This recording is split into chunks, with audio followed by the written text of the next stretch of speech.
I'm absolutely delighted to introduce today's guest speaker, Sir Wyn Bischoff, who will be known to many of you as the Chairman of the Financial Reporting Council.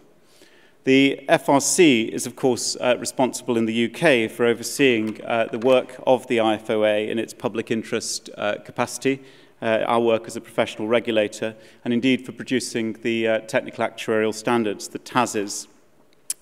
This afternoon, however, Sir Wyn is going to take a rather broader brief, speaking from his very wide and extensive personal experience of working in the financial services industry.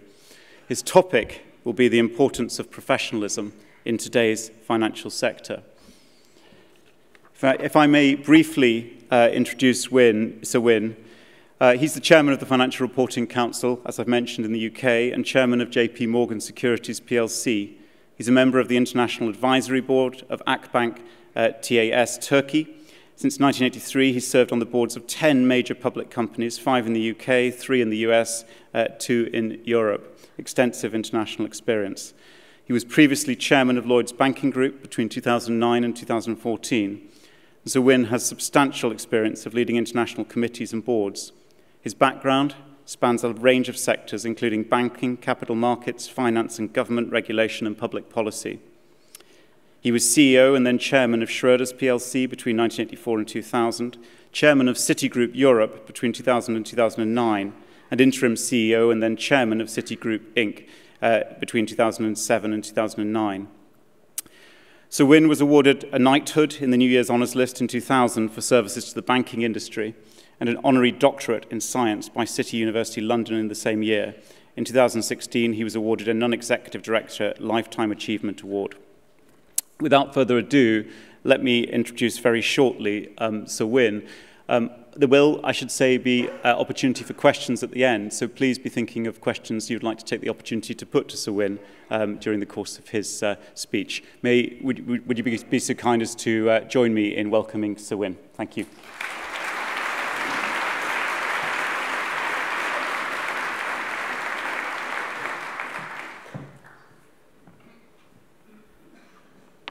Good afternoon, ladies and gentlemen. Ben, thank you very much for that very fulsome introduction.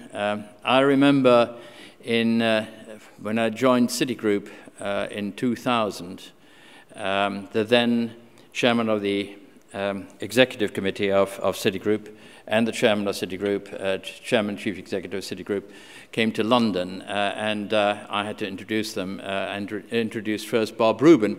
Bob Rubin was, of course, Secretary of the Treasury in the United States, but he'd also been co-chairman, co-chief executive of Goldman Sachs. And I introduced him. I stood up and introduced Bob first and said, Bob Rubin, who really does need no introduction, former Secretary of the Treasury, and left it at that. Bob went up. He's a very, very modest man, but he went up to the podium and said, Wyn, I thank you very much for the introduction, but I'd really rather like a fulsome one. So this one certainly was more fulsome than probably I gave to Bob Rubin.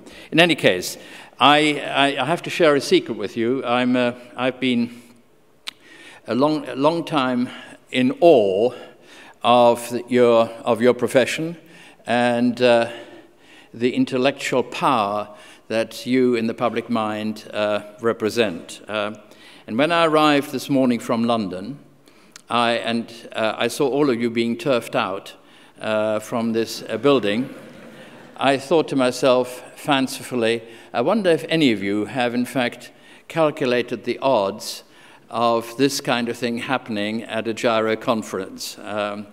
It must be very, very, very small, but it actually does show how important it is that even the black swan type of event is calculable, and you, of course, can do it. I couldn't do it, but you're very good at this kind of thing. In any case, I'm not here to speak about probabilities or odds. I'm here to speak about professionalism in today's financial sector. Events along these lines have taken place in Gibraltar, in Hong Kong, in London, in Malaysia, in Singapore. And as someone who lived in the Far East, in Hong Kong, for over 12 years, I'm particularly pleased to see the emphasis that you all are placing on the countries in the Far East, because I think there is a great deal of growth to be had there.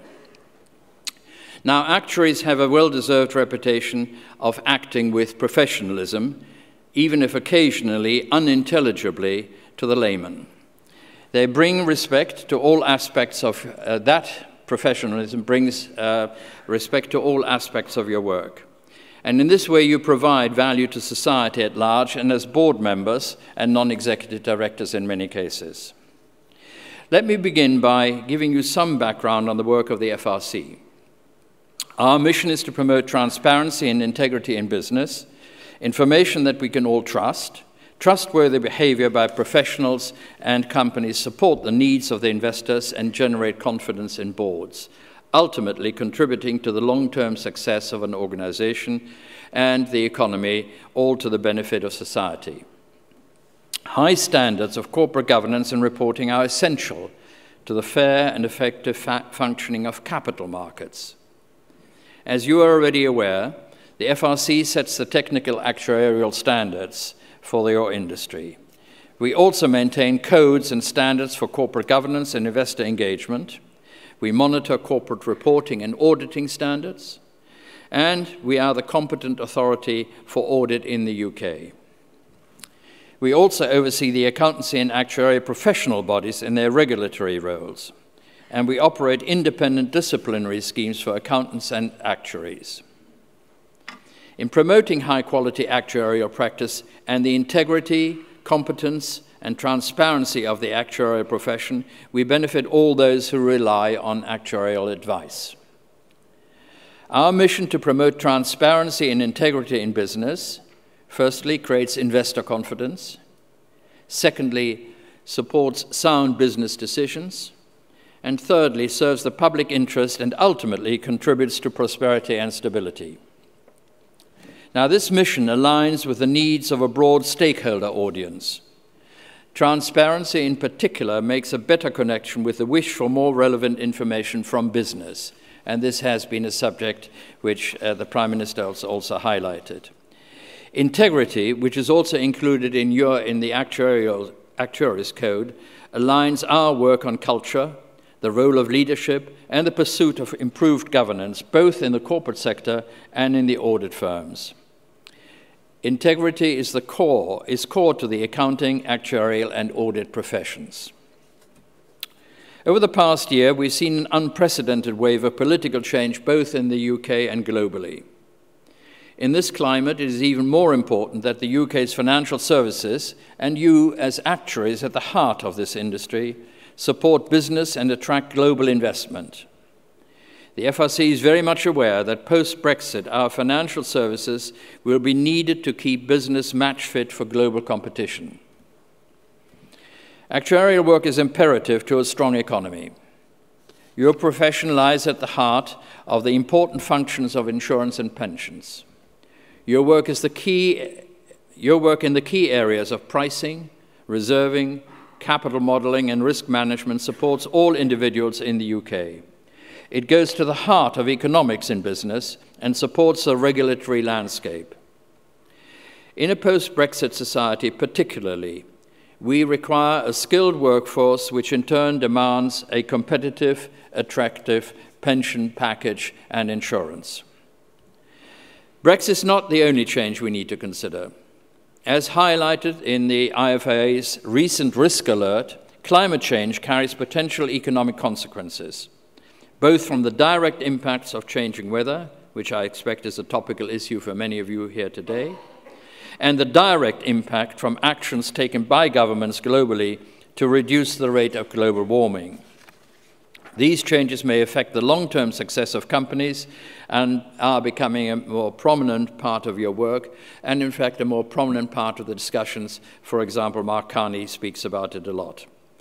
Climate change is not the only area of increased risk. Digital advances are also impacting the way we make financial decisions. Actuaries are keeping up with this level of change through developments in data science, use of artificial intelligence, and increased industrialization of core processes, which I know from my banking experience is something which is very high up in the thinking of banking managements. Professionalism is a cultural imperative in any business, so let me take a few moments to delve deeper into the subject of corporate culture. Purpose and values, sometimes summarized and shortened to culture, have become concepts much talked about in the last 5 years, yet their very existence is sometimes questioned in the media and in some cases by politicians. Culture in business and professional life are key ingredients in delivering long-term sustainable performance. Where there is a healthy culture, the systems, the procedures, and the overall functioning and mutual support of an organization work effectively together. This brings confidence, trust, and long-term success. A poor culture is, in my view, a significant business risk in itself. That applies no less to the professions. Actuaries can promote good culture in their organizations. However, one of the biggest challenges is acting in the midst of a poor culture, particularly in the face of short-term commercial pressures or inappropriate groupthink. Professionals must have the courage to speak up and to hold firm in the face of such pressures. This is not easy, and the IFOA provides much support to its members in this area. However, being part of a professional body is not enough. Professionalism must be ingrained in the culture of the firm itself.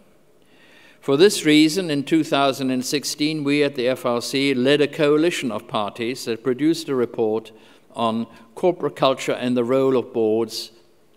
Our research found that in order to establish an appropriate culture, a board must define the purpose and values of the company and consider the type of behaviors it wishes to promote in order to deliver its business strategy. This involves working with a wider workforce and aligning the company values and purposes to the strategy.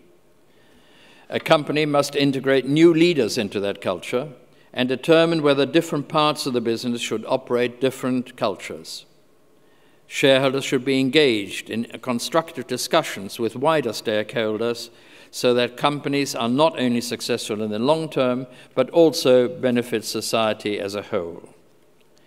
The JFR, whose members are the FRC, IFOA, the Financial Conduct Authority, Prudential Regulation Authority, and the Pensions Regulator, is a unique collaboration between regulators.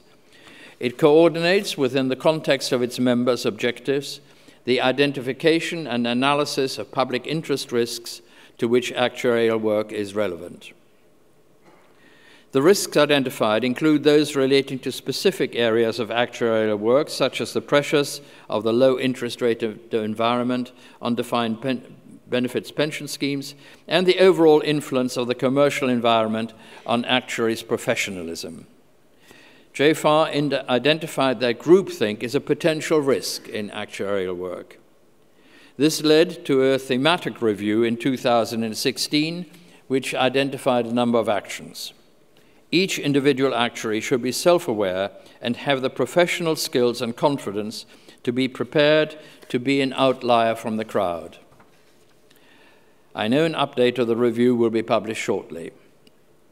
I also want to take this opportunity to applaud the IFA for their work on the first Global Quality Assurance Scheme, which importantly recognizes that actuaries do not work in isolation from the company in which they work. It supports, indeed, professionalism by promoting confidence in actuarial work, identifying issues that affect its quality. Let me emphasize, the IFOA and the FRC must be forward-looking. Standards need to be kept up to date and will evolve as actuaries' roles develop in the future. The FRC's actuarial policy team undertook a 3-year project to revise the technical actuarial standards. This resulted in new standards becoming effective in July 2017. They have an important role to play in the high quality and level of professionalism. The IFA is also consulting on a new actuaries code so that the work of professionals remains relevant. Being part of a professional body, such as the IFOA, the ICAW, CIMA, or ACCA, to name but a few, underpins quality and reinforces ethical behavior. The UK remains in a good position globally. and our professions are of the highest caliber and much admired worldwide. I have confidence in the actuarial profession, in its integrity and in its professionalism. It will continue to contribute to the growth and prosperity of the UK financial sector. We at the FRC are interested in continuous improvements by focusing on good practice and learning from it, not just punishing poor practice. Similarly, and I hope that you will not consider this as just gratuitous advice, we would like to see the IFA focus strongly on the evidence of quality and of the value added by actuaries in their work. Promotion of good practice will further raise the overall standards of the profession to the benefit of you as of the country as a whole. Thank you very much for listening.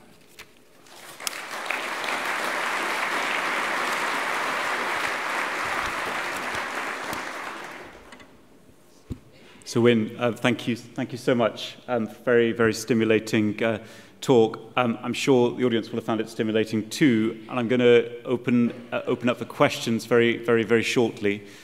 I particularly noted the emphasis you placed around culture and professional culture, something no doubt every bit as critical as hard rules and regulation, yet somehow quite difficult at times to pin down, certainly can be difficult to change, but very, very important if we're to achieve the standards of professionalism we aspire to.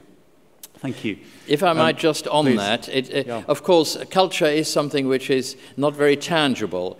On the other hand, we take the view, and I see this certainly in the financial services area, that culture can, in fact, to some extent be gauged by outcomes. And much of the information in relation to that is actually available. Exit interviews, employee engagement scores, promotion by customers of your products, turnover of staff turnover, etc., etc. There are very many areas which actually give you a sense of culture. And I believe that both you and audit firms, you're so well entrenched in these companies, you probably have a better view and you have a better feel. This is outside your profession, but in the areas that you work with companies, you have a better feel than almost anybody else as to whether there is a good culture. And it's something that you should bear in mind in talking to boards of directors and so on, that you can actually give without actually upsetting too many people, because it is something that is becoming more important, the sense that you have of the culture of the firm in which you operate. And that, if I may, Sir Wyn, I suppose calls upon us all to exercise a degree of judgment in that respect, which is a very nice segue to the question of judgment, and something that I think we put great value around in terms of the professional role in exercising judgment. If I may just ask one more question, make one more point. Is there a danger that regulation goes too far in almost stifling the role of individual professionals in the exercise of judgment? As you might imagine, that question has been asked in financial firms. I happen to think not. I think ultimately in any business, judgment is still needed. Judgment, of course, can lead to mistakes being made. We all make mistakes in business. All of us hope that the mistakes that we make are small ones and the successes are very large ones, but who knows. The judgment, though, is inherent in any business, and I happen to think that regulation may, to some extent, put a wall around judgment, and within which judgment can actually be exercised.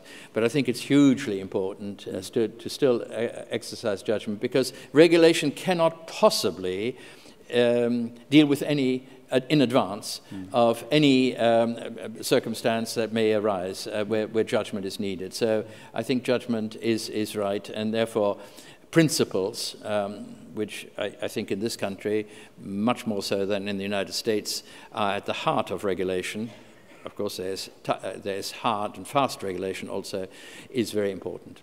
Thank you very much, Sir Wynne. There is a danger that I'm just sort of warming up with this conversation and could keep going for a long time, but I think it's right. I'd like to open it up to the audience.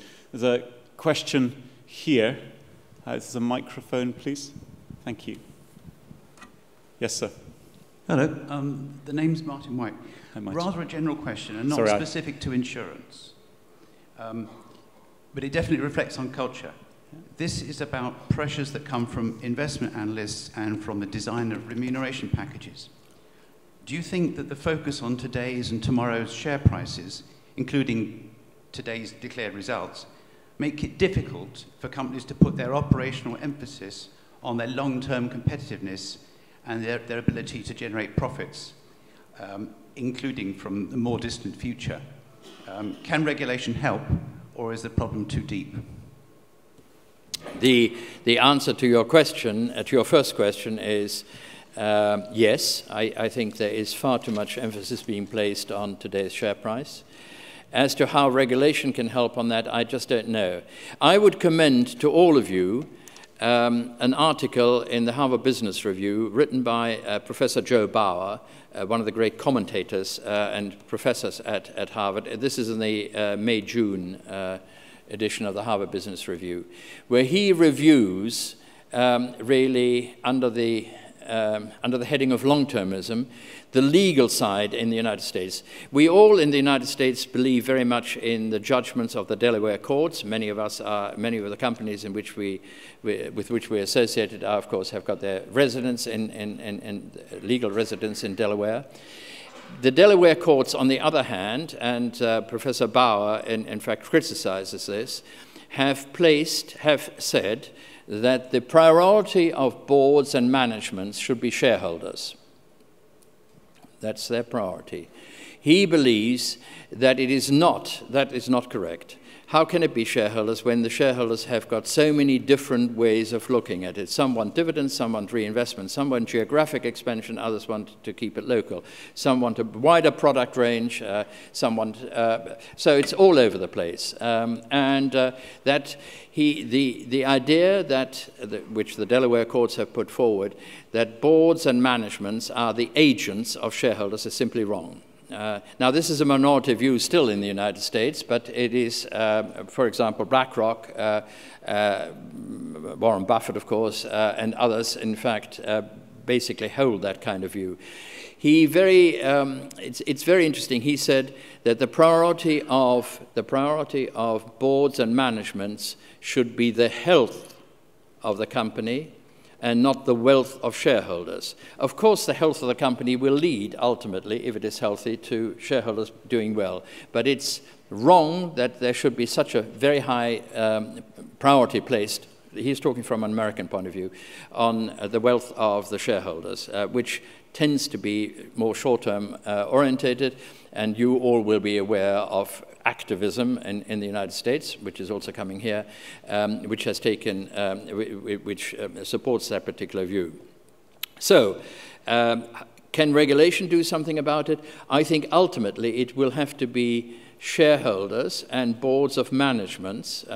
For example, you'll be aware of Unilever, where there is a view. Paul Perman has a different view of this, which is more a long-term kind of view. And I think it will come about that way. I think regulation, getting long-term thinking into the people's minds through a regulation, I think is going to be quite difficult. So as to your second part, I don't think it's going to be regulation. I think, though, that there is a much stronger view now that you should think long-term. For example, we have Section 172 in the Companies Act 2006, which looks at very much wider responsibilities for boards and management than simply shareholders. Thank you very much for an excellent question and answer. Any more questions, please? Somebody at the back, is there? Yes, please, sir. I was wondering if you could talk about a moment in your career, perhaps when you were a little younger, when you had to speak up and the difficulties that may have presented you either on a short or medium-term basis with your career. Do you know, I don't think I've spoken up. One does speak up. I've disagreed on things, but I was never faced with a disagreement on ethical grounds. And I think if you're talking about, if that's what you're talking about, I've disagreed on commercial grounds. I've had my views, and my views may have been right. Sometimes they were wrong. More often, I'm happy to say they were right. But then it was a question of persuading my colleagues to go along with it, or for them to persuade me to go along with their view. But on ethics, luckily enough, I haven't been, I haven't faced that. What I think is quite important is for companies to, and I think the Anglo-Saxon world has been pretty good at that, America and the UK, not so much perhaps on the continent yet, is to establish really anonymous speak-up, whistleblower speak-up mechanisms whereby people can actually give views on inappropriate behavior, the ethical part of it, the cultural part of it. But no, I haven't had that, I haven't been unfortunate enough to face that myself. Thank you very much. Anybody like to pursue that theme or pick up another one?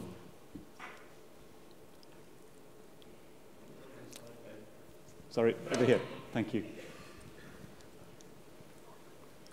Thank you, Sir Wynne, and your choice of topic is great because today is World Values Day. And World Values Day was founded in part following a poll that found a huge gap between people's personal values and the values they saw in society at large being exercised. So thinking of, I'm sure you've heard comments from the public. So thinking of their comments and their perceived gap, is there some value that you think actuaries might focus on that has this disconnect? It's a very good point. I mean, my own view is that professionals that are well respected for their professionalism also are well respected for their views. There's a sort of natural read across. Your industry, I think, is very highly respected, extraordinarily highly respected. And for that, and given that, you have actually a voice which you can exercise. Now, I think that should be a voice which is exercised judiciously and not bleatingly, pick your spots and so on. But I happen to think that your industry in particular can probably do, you probably do a hell of a lot already, but I think there's always more that one can do in relation to this, but pick your spots. Thank you very much. Was there a question over here as well? Apologies, it's a little, we have the glare from the lighting, but this gentleman here. Thank you. I think you mentioned about groupthink, which yes. I think can be very detrimental to, say, diversity initiatives and things like that. Might you have some tips to help counter groupthink? Well, I think one of the very best things is actually to have a diverse group of people, not just on the board, but in management, on the executive committee. And by diversity, I don't just mean gender diversity. That obviously is the one thing that for FTSE 100 companies we've been pretty good at in this country. We've got it up to the 25%. I was a founder member of the 30% club. Why 30% club? Because mathematically, I know a little about mathematics. It's easier to aim at 30% to get to 25% than if you aim at 30%. So that's what we did, and that has been quite successful. In America, it's very much more focused on ethnic diversity, African Americans on boards and in executive committees. That is, John Parker is introducing that in this country too. You will have seen that by 2021, all FTSE 100 companies will have to have at least one person of color. That's the phrase that he used. But diversity in the management team, I think, is very important. And that, in fact, gets away from groupthink. I know from the banking industry that women are not risk averse. they think about, I mean, after all, they're married and have children, and, you know, it's a great risk that they take. But they're not risk-averse, but they're much more thoughtful about risk, particularly how it affects the customer, not necessarily the institution itself, but the customer. And that, I think, is very useful. And I think the banks would have benefited had there been a greater diversity leading up to the financial crisis. So I think groupthink is best if it's not everybody of the same group. For example, in a bank, on a bank board, if everybody is a banker, I don't think you'll have as good an outcome as when there is a diversity. I'm quite sure that in the atomic energy industry, if everybody is an atomic physicist, the outcome would be, you want different views. You want people to question, why are we doing this? Or why have we done this in the past? Why shouldn't we change? Et cetera, et cetera. Thank you very much. There's another question here at the front. Are there others? A couple here. So we'll take you, sir, please. Thank you. Thank you. That last answer prompted me. I was at a lecture, an institute lecture in London not so long ago, where it was mentioned that the requirements for directors of banks have become so technical and required such a knowledge of banking practice and regulation that only bankers could be on bank boards. That seems, that was mentioned as a problem, but it does seem to contradict what you said a moment ago. You're right. I mean, all bank directors now have to be approved by the FCA and the PRA, and they presuppose an element of banking knowledge. But quite honestly, we've been able to, certainly in the boards that I chair, we've been able to overcome that. Obviously, you don't put somebody on a bank board who isn't familiar with figures, who isn't numerate. You have to be numerate, but most people who sit on an executive committee or on a board of another company are numerate. They may not be experts in banking. I don't think it is important to be experts in banking, but you have to have some basic knowledge of that if you have deposits and you lend, that there is a mismatch because the deposits could be withdrawn, or if you've got corporate deposits, there may be a year and yet you're lending 5 years. Liquidity is very important in banks, you know, etc. But for example, at JP Morgan, does every one of my directors have to be an expert on the derivatives or securitization? No, they don't have to be, but they have to be aware of the risks that these kind of things have.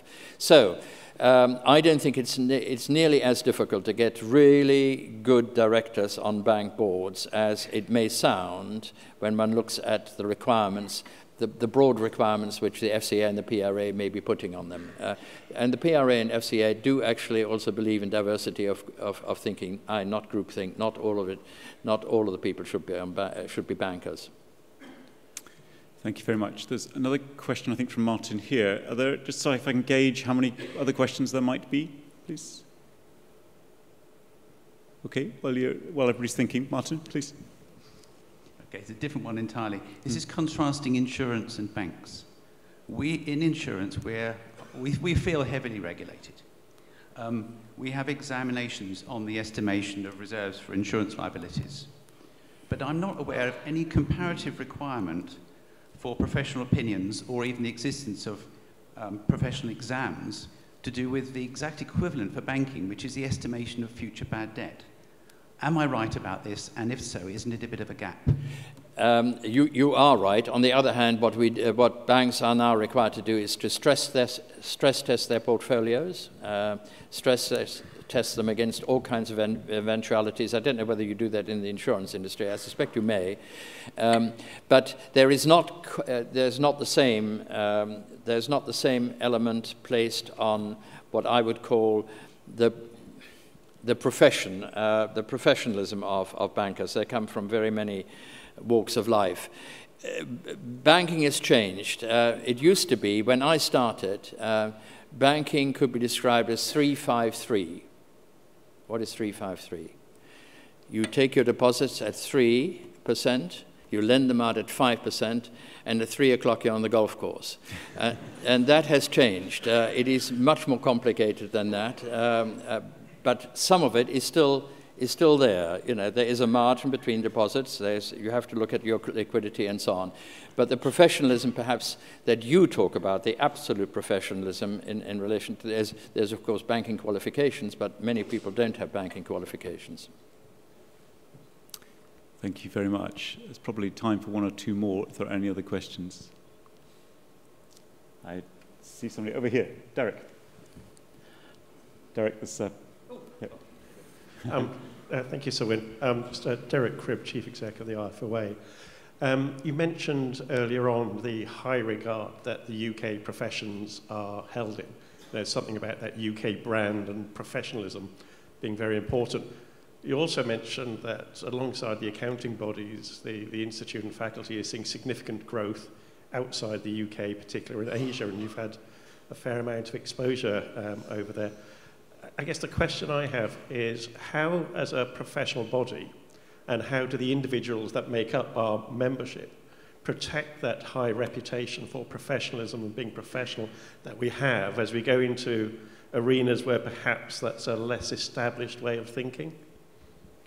Do you know, we looked at this in professional services, of course, to some extent in the banking industry, where in the run-up to 2007, 2008, there was the famous light touch, and that was thought to be of great benefit to UK financial services, banks, and other financial services.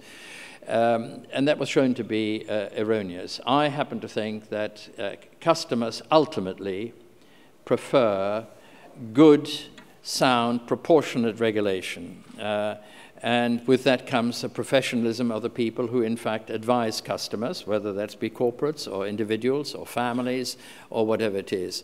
And I think the idea that professionalism can actually be supplanted is wrong. If you talk to any major company, why do they go to established law firms or to established accounting firms?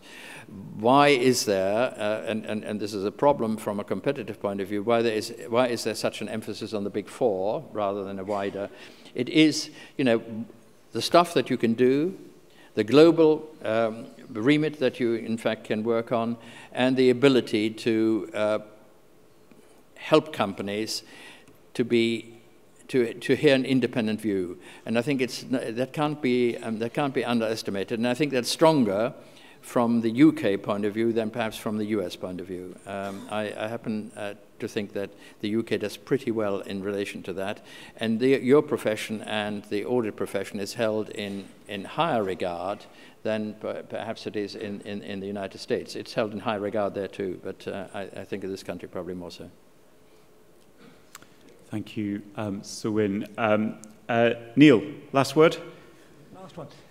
Thank you very much, Sir Wynne. A previous keynote speaker was once asked what you would call a bus carrying 5,000 accountants going over a cliff, what you would call that event. And his response after a moment's thought was well, it's a start. Now, what would you say, from your knowledge within the FRC and banking and so on, what would you say were the key different attributes that encompassed accountants vis-a-vis actuaries? What is it, what makes a good accountant a good actuary? What's the difference between the two? Well, certainly I'm more in awe of actuaries than accountants, so but that may be a personal thing, as I said right at the start. Look, any professional, whether that's a lawyer, a surgeon, a doctor, ultimately we endow them with trust, and that I think is very important. And that trust comes about because there is an independence of view. Doctors express that, good lawyers express it, and obviously you all express it sometimes in very difficult circumstances when your view, your view may in fact, if it prevails, have a major influence on the outcome of certain financial transactions and so on, whereas audit doesn't quite do that. Audit really looks backwards, whereas you, I think, in many of the things that you do, have to look forward. So I think there are all kinds of differences, but there are certainly, I believe, a lot of commonalities, and the commonality is the trust that is that is placed in you, and that the public has in you, and that politicians and society at large has in you, and that I think is probably the most valuable. It's the most valuable thing that you can have.